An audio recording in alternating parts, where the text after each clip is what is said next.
Hey kids, today we're talking about something people misunderstand constantly. Something that gets mislabeled, judged, and weaponized against neurodivergent people.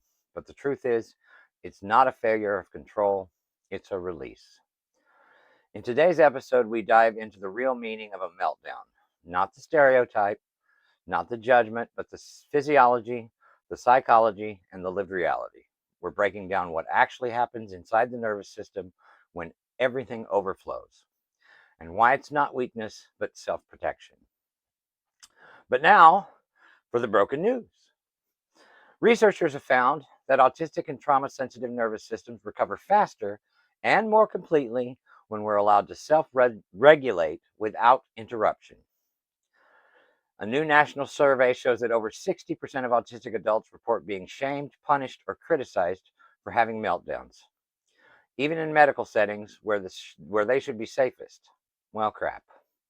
And in other news, advocacy groups are pushing more major healthcare systems to adopt meltdown-specific training because meltdowns happen. And with that, now for the word of the day, meltdown.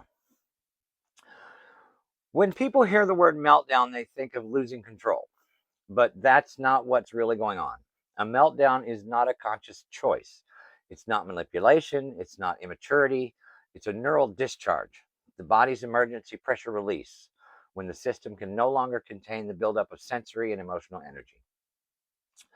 Think of it like a circuit breaker, tripping to prevent the house from catching on fire. The lights go out, but only because the system is protecting itself from overload. From the moment we wake up, the brain and the body are balancing thousands of signals until the pressure cooker just releases.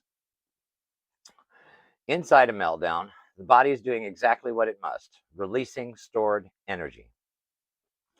Cortisol levels spike, the amygdala takes over, and logical thought just shuts down. A tantrum is goal-driven. A meltdown is relief-driven. After a meltdown, the body is depleted. Rest is recovery. Meltdown is not destruction, it's a reset. There was a time in my life when everything fell apart. I was locked out of my own home, left standing outside with nowhere to go, and the world that I thought I had under control just vanished. That day I melted down, not for an hour or a night, but for months. All the pressure I'd been carrying finally erupted. Anger, fear, grief, confusion, every emotion that had been bottled up over the years came flooding out at once. I didn't know what was happening then. I just knew that I couldn't hold it back anymore. Looking back, I understand that what I called a meltdown wasn't weakness or madness. It was my body doing the only thing it could, releasing the storm it had been storing inside me for far too long. That was the beginning of a new understanding, that a meltdown is not the enemy, it's a message. The meltdown didn't destroy me, it made room for me.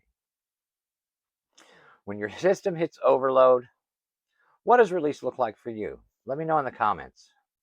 All right, kids, I have ADN, ADHN, OCN, and PTSD. Everything but a PhD. The N stands for neurotype.